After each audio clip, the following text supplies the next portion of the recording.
আসসালামু আলাইকুম প্রিয় বন্ধুরা, আজকের ভিডিওতে আমি আপনাদের বলবো যে এই পৃথিবীতে কারোই কারণের এর মতো সম্পদ ছিল না। আমি আপনাদের বলবো কিভাবে হযরত মুসা আলাইহিসসালামের চাচাতো ভাই কারণ জাকাত না দেওয়ার কারণে তার সমস্ত সম্পদ সহ মাটির নিচে ডুবে গিয়েছিল। আমি আপনাদের এই বিষয়ে বলবো যা আপনাদের হৃদয় ছুঁয়ে যাবে ইনশাআল্লাহ। তাই ভিডিওটি শেষ পর্যন্ত দেখুন। আপনারা হয়তো জানেন যে মাটির নিচে সোনা, রূপা, হীরা, মূল্যবান পাথর, রুবির খনি আছে এবং সমুদ্রের নিচে অনেক জাই, পান্না, প্রবাল এবং মুক্তা আছে। কিন্তু আপনারা শুনে অবাক হবে যে এগুলো একসময় একক ব্যক্তির সম্পত্তি ছিল। এই পৃথিবীতে কেউ এত ধনী ছিল না এবং কখনো হবেও না। তার সম্পদ কিভাবে ছড়িয়ে পড়েছিল এবং কিভাবে তা মাটির নিচে এবং সমুদ্রের ভেতরে চলে গিয়েছিল, আমি আজ আপনাদের এই আশ্চর্যজনক গল্পটি বলবো। হযরত মুসা আলাইহিস সালামের চাচাতো ভাই এর নাম ছিল কারুন। কারণের ভাগ্য ছিল অনেক উঁচু। পৃথিবীর প্রতিটি কোণে তার গুদাম ছিল। তার নৌকা এবং জাহাজ প্রতিটি নদী এবং সমুদ্রে দলবদ্ধভাবে ভেসে বেড়াত। তিনি পৃথিবীর প্রতিটি বণিকের একমাত্র ঋণদাতা ছিলেন। তিনি প্রতিটি ব্যবসার প্রধান ব্যক্তি ছিলেন। তিনি নিজেই ব্যবসা করতেন এবং প্রতিদিন লক্ষ লক্ষ টাকা উপার্জন করতেন। হযরত মুসা আলাইহিস সালাম তাকে অনেক ভালোবাসতেন। তিনি তাকে ভালোবাসার সাথে কাদা থেকে সোনা তৈরির দক্ষতা শিখিয়েছিলেন। সর্বত্র এত টাকা আসতো যে তা গণনার বাইরে। টাকার বিনিময়ে তিনি হীরা, মূল্যবান পাথর, মুক্তা, রত্ন, চুন, পান্না, জুঁই সংগ্রহ করতেন এবং লক্ষ লক্ষ সিন্দুক ভরে দিতেন। তিনি সেই সিন্দুকের চাবিগুলো একটি শক্ত সিন্দুকের মধ্যে রাখতেন, আর সেই সিন্দুকের চাবিটা তিনি কোমরে দড়ি দিয়ে বেঁধে ঝুলিয়ে রাখতেন। দিন হোক বা রাত, তাকে খুব কমই বাইরে দেখা যেত না। তিনি প্রতিদিন চাবি হাতে নিয়ে গুদামে ঘুরে বেড়াতেন। আপনি হয়তো ভাবছেন যে তিনি নিশ্চয়ই এত টাকা এবং সম্পদের প্রতি খুব বেশি আগ্রহী ছিলেন। তিনি নিশ্চয়ই অনেক খরচ করেছেন, কিন্তু না, তার কোনো শখ বা আরামদায়ক জীবন ছিল না। তার ছিল না একটি ছেঁড়া পুরানো নোংরা পাজামা, উপরে একটি কুর্তা এবং পায়ে একজোড়া জীর্ণ চপ্পল। তিনি মাটিতে ছেঁড়া পুরনো মাদুরের উপর শুয়ে রাত কাটাতেন। দিনের খাবার ছিল কয়েকটি শুকনো রুটি, কিছু খেজুর এবং কিছু জল। কথিত আছে যে কয়েকদিন পর তিনি এটিও খাওয়া বন্ধ করে দিয়েছিলেন। তিনি একটি শুকনো রুটি জলে ডুবিয়ে সেই জল পান করতেন এবং রুটিটি শুকনো রাখতেন। তার আত্মীয় স্বজন এবং বন্ধুরা বলতো, এত সম্পদ থাকা সত্ত্বেও কেন আপনি এত সমস্যার সম্মুখীন হন? আপনি কি অন্তত এক জোড়া জুতা বা একটি সুন্দর পোশাক কিনতে পারেন? কারুন হেসে বলল, বাহ, তোমরা তো দারুণ উপদেশ দিচ্ছ। আমি কি সমুদ্র থেকে টাকা এনেছি যে তোমরা আমাকে ধনী বলে মজা করছো? এবার ভাবো, যদি আমি এই সামান্য টাকা খরচ করি তাহলে বৃদ্ধ বয়সে ক্ষুধার্ত অবস্থায় আমার বাচ্চাদের খাওয়াবে কে? বলতো, তোমরা আমাকে রাস্তায় ভিক্ষুক বানাবে। তোমরা খুব চালাক হচ্ছ, আমি দেখছি। কারুনের এই কথা শুনে লোকেরা অবাক হয়ে সেখান থেকে চলে যেত। একদিন হযরত মুসা আলাইহিস সালাম কারুনের বাড়িতে পৌঁছে বললেন, কারুন, আল্লাহ তোমাকে এত সম্পদ দিয়েছেন, এর সামান্য অংশ গরিব মিসকিনদের দান করা উচিত।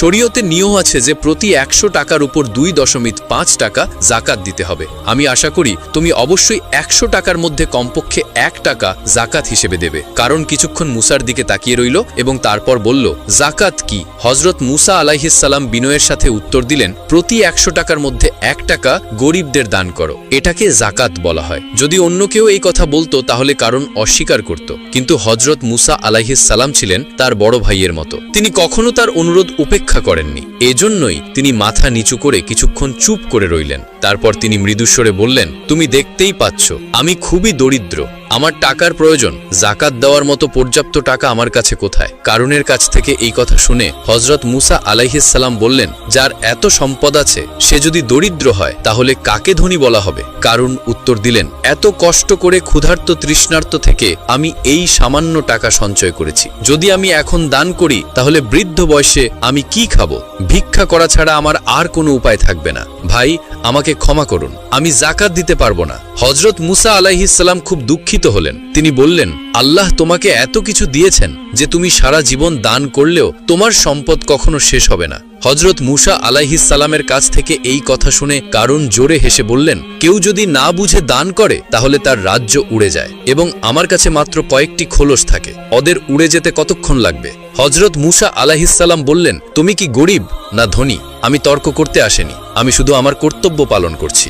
জাকাত দেওয়া তোমার কর্তব্য, তাই আমি জিজ্ঞাসা করছি, তুমি কি জাকাত দেবে?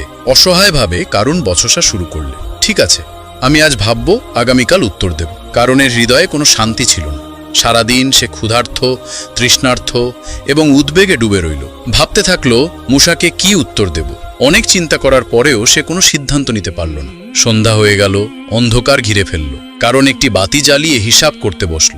100-এর উপর 1 টাকা, 1000-এর উপর 10 টাকা, 1 লাখের উপর 10 টাকা। এখন তার মন ঘুরতে শুরু করল।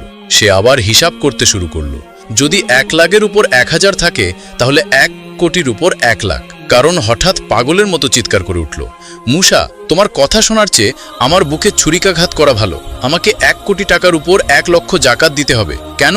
গরিবরা কি তাদের উপার্জন আমার কাছে জমা রেখেছে যে আমি সেগুলো দান করব? আমি দেব না, আমি 1 পয়সাও দেব না। কারণ চুপচাপ বালিশে মুখ লুকিয়ে শুয়ে রইল। আর মনে মনে সে হযরত মুসাকে অভিশাপ দিতে লাগলো। সেই রাতে কারুন ঘুমাতে পারল না। হঠাৎ তার চোখ প্রদীপের শিখার উপর পড়ল। সমস্ত তেল পুড়ে গেল, তবুও 1টি পয়সাও আয় হলো না। সে প্রদীপ নিভিয়ে দিল। সে অন্ধকারে দেয়ালে পিঠ ঠেকিয়ে বসে রইল এবং সারা রাত আকাশ ও পাতালের কথা ভাবতে লাগল। পরের দিন সকালে সূর্য ওঠার সাথে সাথে হযরত মুসা আলাইহিস সালাম কারণের বাড়িতে পৌঁছে জিজ্ঞাসা করলেন, কারণ তুমি কি কিছু ঠিক করেছো? কারণ অবাক হয়ে আকাশ থেকে পড়ে গেলেন। তিনি জিজ্ঞাসা করলেন, তুমি ঠিক করার কথা কি বলছো? ওহ, আমি জাকাত ব্যাপারটা একেবারেই ভুলে গিয়েছিলাম। ঠিক আছে, আজ যাও, আমি অবশ্যই কাল তোমার প্রশ্নের উত্তর দেব। মুসা আলাইহিস সালাম সেখান থেকে চলে গেলেন। কিন্তু পরের দিন এলো, একই অজুহাত, একই গড়িমসি। প্রতিদিন এভাবেই চলতে থাকে। কারণ মিথ্যা, চালাকি আর অহংকার করে তার দিনগুলো কাটিয়েছে। একদিন মুসা আলাইহিস সালাম রেগে বললেন, তোমার কি লজ্জা নেই? তুমি প্রতিদিন অজুহাত দাও। আমি এখন স্পষ্ট উত্তর চাই, তুমি জাকাত দেবে কি দেবে না? কারণ রাগে গর্জে উঠল, তুমি কি মনে করো আমি কিছুই বুঝতে পারছি না? ক্ষুধার্থ, তৃষ্ণার্থ থেকে কত পরিশ্রম করে আমি এই সম্পদ অর্জন করেছি। তোমার চোখ জ্বলছে? তুমি এখানে এসে বারবার আমাকে হয়রানি করছো। টাকা পেলেই তুমি তা লুট করবে। আমি এত বোকা নই, এটা কখনোই হবে না। আমি 1 পয়সাও দান করব না। তুমি যা করতে যাও তাই করো। কারণের কথা শুনে মুসা আলাইহিস সালাম অবাক হয়ে গেলেন, কিন্তু হতাশ হলেন না। সে আরো অনেক দিন ধরে কারুনকে বোঝানোর চেষ্টা করল, তাকে আল্লাহর শাস্তির হুমকি দিল, জাহান্নামের কষ্ট এবং বেহেশতের নিয়ামত সম্পর্কে বলল। কিন্তু কারুন একই জায়গায় রইল। তার হৃদয় গলে গেল না, পরিবর্তনও হলো না। এখন মুসা আলাইহিস সালাম অসহায় হয়ে পড়লেন। তিনি হাত তুলে প্রার্থনা করলেন, হে আমার রব, আমি কারুনকে সৎকর্মের দিকে আনার জন্য, তাকে দান করার জন্য অনুরোধ করার জন্য যথাসাধ্য চেষ্টা করেছিলাম, কিন্তু সে রাজি হয়নি। এখন তুমি বলো আমার কি করা উচিত? তারপর জিবরিল আলাইহিস সালাম আল্লাহর পক্ষ থেকে একটি বার্তা নিয়ে এলেন। তিনি বললেন, মুসা, বনি ইসরায়েলকে মিশর ছেড়ে চলে যেতে বলো। মুসা আলাইহিস সালাম আল্লাহর এই আদেশ মেনে নিলেন। তারপর জিবরিল বললেন, এখন থেকে পৃথিবী তোমার অধীনে থাকবে, তুমি এর মাধ্যমে যা ইচ্ছা করতে পারো। কয়েকদিন পর মুসা আলাইহিস সালাম আবার কারুনের কাছে এসে বললেন, কারুন, সৎকর্মের জন্য দান করো, আল্লাহর পথে জাকাত দাও, অন্যথায় তুমি মহা পাপ করবে। কারণ ঠাট্টা করে উত্তর দিল, ভাই মুসা, আমি অনেক দিন ধরে তোমার কথা শুনছি, যদি নতুন কিছু থাকে তাহলে আমাকে বলো। এই বলে সে চলে যাওয়ার জন্য মুখ ফিরিয়ে নিল। মুসা আলাইহিস সালাম তাকে ধমক দিয়ে বলল, এখনই সাবধান থেকো। কারণ বলল, আমি ইতিমধ্যেই সাবধান। আর এই কথাগুলো মুখ থেকে বের হওয়ার সাথে সাথেই সে কোমর পর্যন্ত মাটিতে লুটিয়ে পড়ল। বিস্ময় আর ভয়ে তার মুখ ফ্যাকাশে হয়ে গেল। সে বলল, বাহ, তুমি কি আশ্চর্য জাদু শিখেছো? তুমি কি টাকা তোলার জন্য এই কৌশলটি খেলছো? তুমি কি আমাকে বাচ্চা মনে করো? এবার সে তার ঘাড় পর্যন্ত মাটিতে লুটিয়ে পড়ল। তারপর সে চিৎকার করে উঠল, মুসা, তুমি কি আমাকে হত্যা করতে চাও? মুসা আলাইহিস সালাম বজ্রধ্বনি করে বললেন, সাবধান, এখনো যদি তুমি আল্লাহর নামে দান করো তাহলে তুমি রক্ষা পেতে পারো। কারণ বলল, আমি সর্বত্র ভিক্ষা করে এবং দান করে বাঁচতে চাই না, আমি এমন জীবন চাই না। এবার সে আরো নিচে ডুবে গেল। তার দাড়ি মাটি স্পর্শ করলো, তার হাতের সামান্য অংশ বাইরে ছিল। তারপর কারণ হাসতে শুরু করলো। মুসা কঠোরভাবে জিজ্ঞাসা করলো, তুমি হাসছো কেন? কারণ বলল, যে আশা নিয়ে তুমি আমাকে হত্যা করতে চাইছো তা কখনোই পূর্ণ হবে না। সব ধন সম্পদের চাবি, হ্যাঁ, আমার সম্পদ যে সকল সিন্দুকের মধ্যে আটকে আছে তার চাবি দেখো আমার মুঠিতে। এই পৃথিবীতে এমন কোনো অস্ত্র নেই যা এই সিন্দুকগুলো ভেঙে ফেলতে পারে, তাই আমাকে হত্যা করে কোনো লাভ নেই। হযরত মুসা আলাইহিস সালাম শান্তভাবে বলল, হে বোকা, গরিবদের কিছু দান করো, আল্লাহর পথে দান করো, হয়তো তোমার জীবন রক্ষা পাবে। কিন্তু কারুন কোনো উত্তর দিল না। সে শুধু সেই সিন্দুকের দিকে তাকিয়ে রইল। মুসা আবার বলল, কারুন, তোমার কি বেঁচে থাকার সামান্যতম ইচ্ছাও নেই? কারণ হযরত মুসা আলাইহিস সালামের দিকে না তাকিয়ে চিৎকার করে উঠল, না, একেবারেই না। হযরত মুসা আলাইহিস সালাম জিজ্ঞাসা করল, কিন্তু কেন? যদি তুমি বাঁচতে না চাও তাহলে কারণ কি? কারণ বলল, তুমি কি জানতে চাও কেন? কারণ আমি যদি বেঁচে থাকি তাহলে তোমরা আমাকে ধনী বলে পাগল করে দেবে। তারপর দানের নামে, জাকাতের নামে তোমরা আমার সমস্ত ধন সম্পদ লুট করে আমাকে রাস্তায় ফেলে দেবে। আমার কাছে কিছু টাকা থাকা অবস্থায় আমার মরে যাওয়াই ভালো।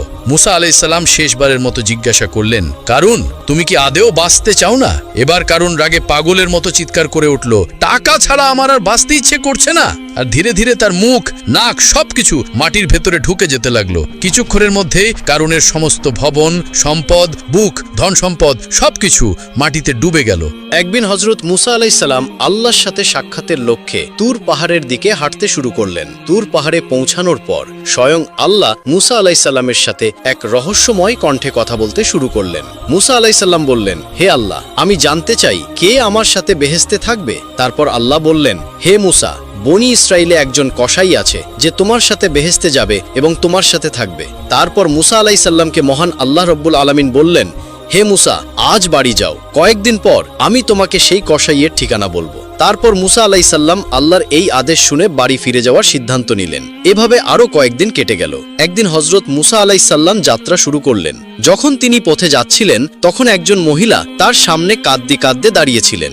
মহিলাটি মুসা আলাইসাল্লামের কাছে এসে বললেন, হে আল্লাহর নবী, আপনি কি তুর পাহাড়ে আল্লাহর সাথে কথা বলতে যাচ্ছেন? তাহলে আমার সম্পর্কে মহান আল্লাহ তাআলাকে জিজ্ঞাসা করবেন, আমার কেন সন্তান হচ্ছে না? আমার বিবাহ বহু বছর হয়ে গেছে, তবু আমি এখনো মা হতে পারিনি কেন? আল্লাহকে জিজ্ঞাসা করবেন, আমি কি কখনো মা হতে পারবো না, নাকি আমার কোনো ভুলের কারণে আল্লাহ তাআলা আমাকে সন্তান দিচ্ছেন না? মুসা আলাইহিস সালাম বললেন, ঠিক আছে, আমি অবশ্যই আল্লাহ পাক রব্বুল আলামিনের কাছে চাইব। তারপর মহিলাটি সেখান থেকে চলে গেল। এবার মহিলার প্রশ্ন শুনে মুসা আলাইহিস সালাম একটু হতবাক হয়ে গেলেন। তাই তিনি অন্য কোথাও ভ্রমণ করার ইচ্ছা করেননি। এবার তিনি আল্লাহ পাক রব্বুল আলামিনের সাথে কথা বলার জন্য তুর পাহাড়ের দিকে রওনা হলেন। তুর পাহাড়ে গিয়ে হজরত মুসা আলাইহিস সালাম আল্লাহকে জিজ্ঞাসা করলেন, হে আল্লাহ, আমি পথে একজন মহিলাকে কাঁদতে দেখলাম। তিনি আমাকে জিজ্ঞাসা করলেন যে আমার বিবাহের অনেক বছর হয়ে গেছে, তবু আমার কোনো সন্তান হয়নি। তখন মহান আল্লাহ পাক রব্বুল আলামিন গায়েবের কণ্ঠে বললেন, হে মুসা, তুমি তাকে বলো যে সন্তান দেওয়া ওই মহিলার ভাগ্যে ছিল না। এ কারণেই এত বছর পরেও তিনি মা হতে পারেননি।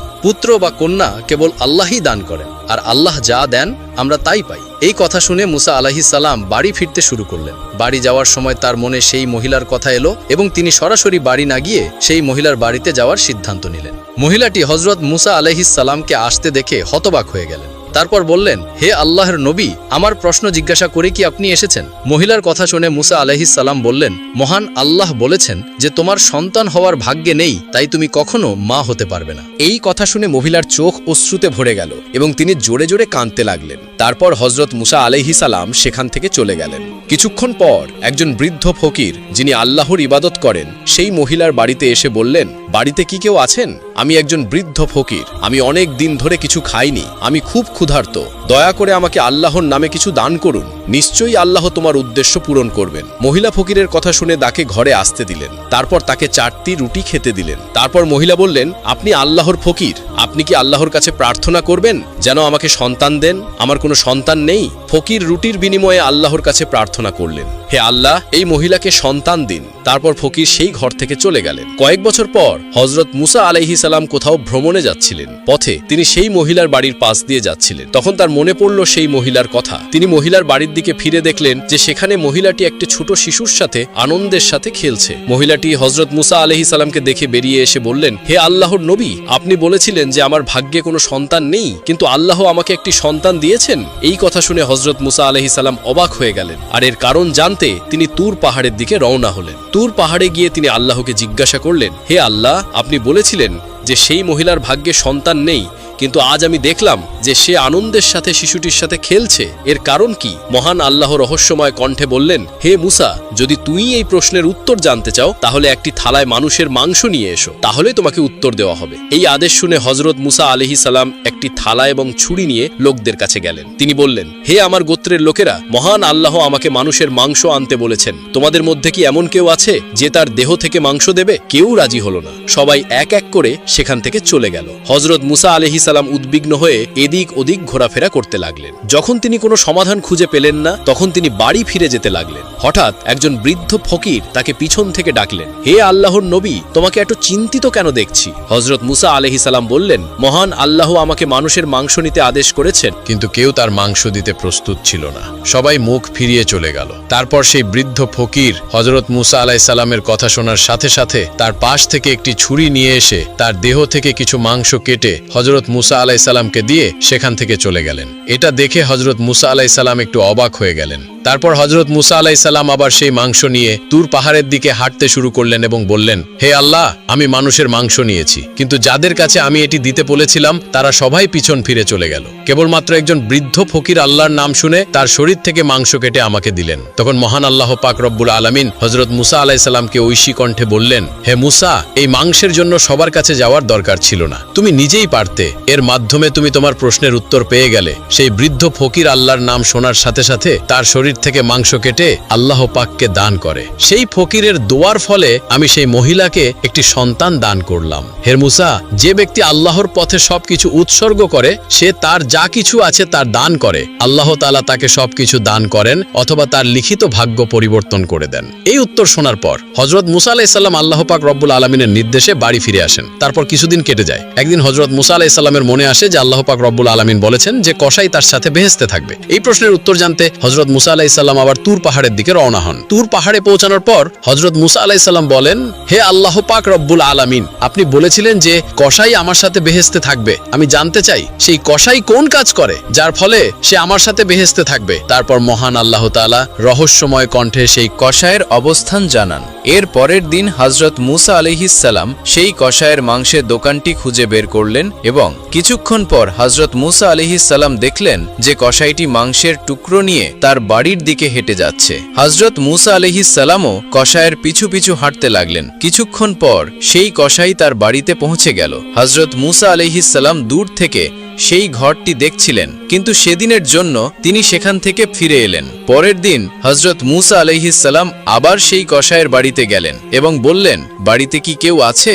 আমি একজন মুসাফির। কিন্তু বাড়ি থেকে কোনো উত্তর এলো না। তারপর হযরত মুসা আলাইহিস সালাম ভাবলেন যে হয়তো বাড়িতে সত্যিই কেউ নেই। এরপর হযরত মুসা আলাইহিস সালাম আবার সেই কসাইয়ের দোকানে পৌঁছালেন। সেখান থেকে তিনি দেখলেন কসাই মাংস কাটতে থাকলো এবং একটি ভালো মাংসের টুকরো একপাশে রাখলো। তখন একজন খদ্দের এসে বলে, ভাই, তোমার কাছে থাকা মাংসের টুকরোটা আমাকে দাও, বিনিময়ে আমি তোমাকে আরো বেশি টাকা দেব। তারপর কসাই বলল, তুমি যতই টাকা দাও না কেন, আমি এই মাংসের টুকরোটা দেব না। তারপর কসাই বলল, আমি এই মাংস আমার বাড়িতে নিয়ে যাব। হযরত মুসা আলাইহিস সালাম মনে মনে ভাবলেন, ঘরে কেউ নেই, তাহলে কসাই মাংস দিচ্ছে না কেন? তারপর যখন খদ্দের মাংস নিয়ে চলে গেল, তখন কসাই দোকান বন্ধ করে মাংসের টুকরোটি একটি ব্যাগে ভরে তার বাড়ির দিকে হাঁটা শুরু করলো। এটা দেখে হযরত মুসা আলাইহিস সালাম তার পিছু পিছু চলতে লাগলেন। কসাই যখন তার বাড়িতে পৌঁছালো, তখন হযরত মুসা আলাইহিস সালাম ঘরের বাইরে থেকে ডাক দিলেন, ঘরে কেউ আছে কি? আমি একজন মুসাফির। তারপর কসাই বেরিয়ে এসে হযরত মুসা আলাইহিস সালামকে জিজ্ঞাসা করলেন, ভাই, তুমি কি চাও? তখন হযরত মুসা আলাইহিস সালাম বললেন, আমি একজন মুসাফির। তুমি কি আমাকে এই রাতের জন্য তোমার বাড়িতে থাকার জায়গা দেবে? আগামীকাল সকাল হলেই আমি আমার গ্রামের দিকে চলে যাব। কসাই বলল, অবশ্যই, তুমি এসেছো, আমি তোমাকে আমার ঘরে আশ্রয় দেব। তারপর কসাই বলল, তুমি এখানে বসো, আমি কাছের ঘরে কিছু কাজ করছি। এই বলে কসাই সেই ঘরের দিকে চলে গেল। হযরত মুসা আলাইহিস সালাম দেখলেন যে কসাই সেই ঘরে একা রুটি বানাচ্ছে এবং মাংস রান্না করছে। তারপর কিছুক্ষণ পর হযরত মুসা আলাইহিস সালাম দেখলেন যে কসাই ধীরে ধীরে একজন বৃদ্ধা মহিলাকে সম্মানের সাথে নিয়ে আসছে। তারপর তিনি বৃদ্ধা মহিলাকে ভালোবাসার সাথে মাংস এবং রুটি খাওয়ালেন, ঠিক যেমন একজন মা একটি ছোট শিশুকে ভালোবাসা এবং স্নেহের সাথে খাওয়ান। কিছুক্ষণ পর কসাই হযরত মুসা আলাইহিস সালামের কাছে কিছু মাংস এবং রুটি নিয়ে এসে বললেন, এ মুসাফির ভাই, তোমার খাবার নাও, আমি কিছু সময় নিয়েছি, এর জন্য আমি দুঃখিত। তখন কসাই বলল, আসলে আমার কিছু কাজ ছিল, তাই তোমাকে আগে খাবার দিতে পারিনি। হযরত মুসা আলাইহিস সালাম বললেন, ঠিক আছে, কিন্তু আগে তুমি বলো এই বৃদ্ধা মহিলাকে। কসাই উত্তর দিল, এই বৃদ্ধা মহিলা আমার মা। এই পৃথিবীতে আমার মা ছাড়া আর কেউ নেই এবং আমার জন্যও কেউ নেই। আমি এই পৃথিবীতে তার একমাত্র ভরণ পোষণকারী। আমার মা এখন বৃদ্ধা হয়ে গেছেন, তিনি ঠিকমতো হাঁটতে পারেন না এবং ভালো করে খেতেও পারেন না। তাই আমি প্রতিদিন দোকান থেকে ভালো ভালো নরম মাংসের টুকরো এনে বাড়িতে রান্না করে আমার মাকে খাওয়াই। এই কথা শুনে হযরত মুসা আলাইহিস সালাম দেখলেন কসাই তার মায়ের প্রতি ভক্তি ও স্নেহ প্রদর্শন করছে। হযরত মুসা আলাইহিস সালাম অবাক হয়ে গেলেন। তারপর হযরত মুসা আলাইহিস সালাম কাছের ঘর থেকে দেখলেন যে বৃদ্ধা মহিলার দুই চোখ বেয়ে পানি পড়ছে এবং দুই হাত তুলে দোয়া করছেন। তিনি হাত তুলে আল্লাহর কাছে প্রার্থনা করলেন, হে আল্লাহ, তুমি রহমান ও রহিম, তুমি গফুর ও রহিম, তুমি সবকিছু জানো। এই পৃথিবীতে এমন কিছু নেই যার খবর তোমার কাছে গোপন থাকে। হে আল্লাহ, মা হয়ে আমি তোমার দরবারে আমার ছেলের জন্য প্রার্থনা করেছি। আমার এই ছেলেকে হযরত মুসা আলাইহিসসালামের সাথে জান্নাতে যাওয়ার তৌফিক দিও। তারপর হযরত মুসা আলাইহিসসালাম বাড়ি না গিয়ে তুর পর্বতে চলে গেলেন। তুর পর্বতে গিয়ে হযরত মুসা আলাইহিসসালাম বলেন, আমি কসাইয়ের বাড়িতে গিয়ে দেখলাম